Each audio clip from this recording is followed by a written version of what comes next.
ए भैया हम मिशन गायक संदीप गौतम आप सबके बीच एगो बाबा साहब के गीत भेज रहल बानी, जौना के रिकॉर्डिंग हमारे टंडन भैया के देख रेख में हो रहल बा।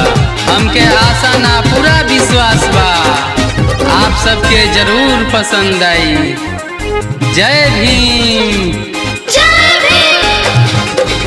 भीमा के अंगनवा भीम लिहले जनमवा धनी, भीमा के अंगनवा भीम लिहले जनमवा धनी, देशवा के बचवले साहब रची संविधानवा धनी, देशवा के बचवले साहब रची संविधानवा धनी, देशवा के बचवले साहब।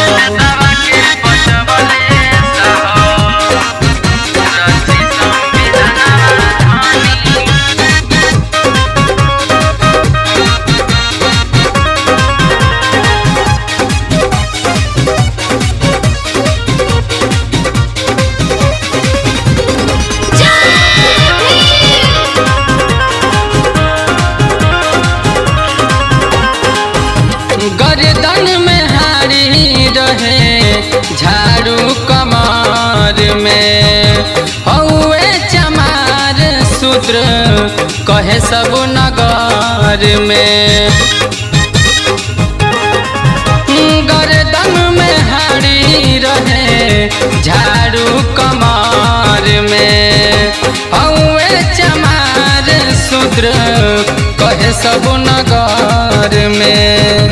भइले सपनवा सगरो रोवता जहनवा धनी, भइले सपनवा सगरो रोवता जहनवा धनी, देशवा के बचवले साहब लिखी संविधानवा धनी, देशवा के बचवले साहब लिखी संविधानवा धनी, देशवा के बचवले साहब, देशवा के बचवले साहब रची संविधानवा धनी।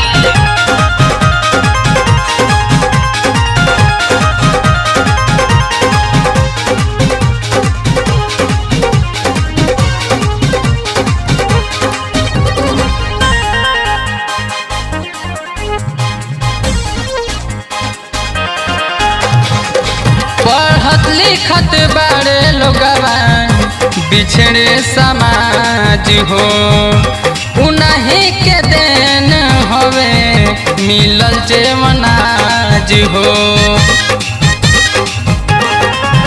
पढ़त लिखत बड़े लोगवा बिछड़े समाज हो, उन्हीं के देन हवे मिलल जमनाज हो।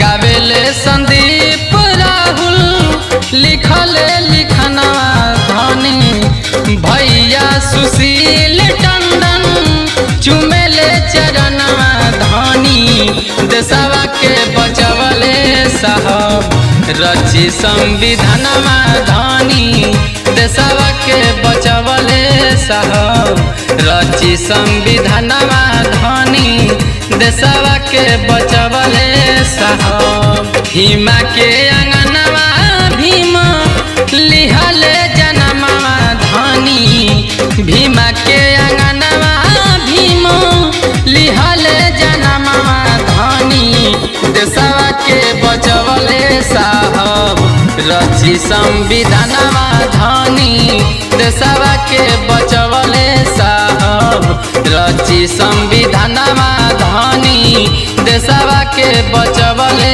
साहब।